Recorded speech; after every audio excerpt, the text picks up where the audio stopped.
চলে একটু জানাবেন পানিবন্দীদের উদ্ধারে কোনো পদক্ষেপ নেওয়া হয়েছে কিনা, আর এই পানিবন্দী যারা মানুষ আছেন তাদের জন্য কোনো আশ্রয় কেন্দ্র খোলা হয়েছে কি?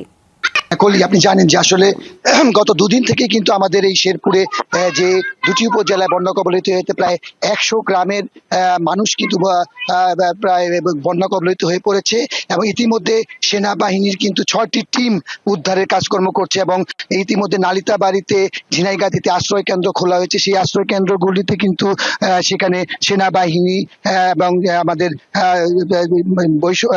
বৈষম্য বিরোধী ছাত্র আন্দোলনের যে যারা কাজ করেছিলেন তারাও কিন্তু সেই উদ্ধারে অংশ নিচ্ছেন। গরম গরম রুটি সাথে সুজির হালুয়া, দুর্দান্ত যুক্তির আটা ময়দার সুজি। এছাড়া বিভিন্ন ভলান্টিয়ার কাজ করছেন। ইতিমধ্যে আপনি জানেন যে 2টি বাঁধ কিন্তু সংস্কারের উদ্যোগ নিয়েছে, তবে পানির জোর বেশি থাকার কারণে আসলে বাঁধগুলোতে কাজ করা যাচ্ছে না।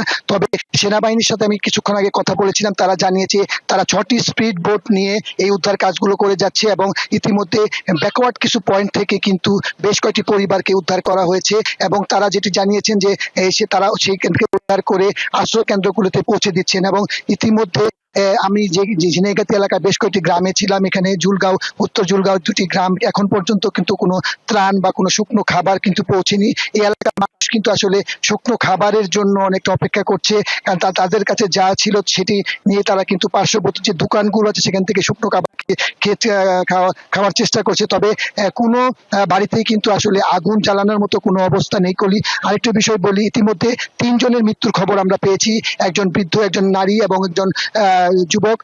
এছাড়া পানি কিন্তু আসলে এখন পর্যন্ত বেড়েই চলছে। যদি বৃষ্টি আরো বাড়ে তবে আমার মনে এখানকার লোক যা বলেছে, যদি বৃষ্টি বাড়ে বন্যার অবস্থা অনেকটা ভয়াবহ আকার ধারণ করবে। কলি, ধন্যবাদ আপনাকে আমাদের সঙ্গে যুক্ত হবার জন্য।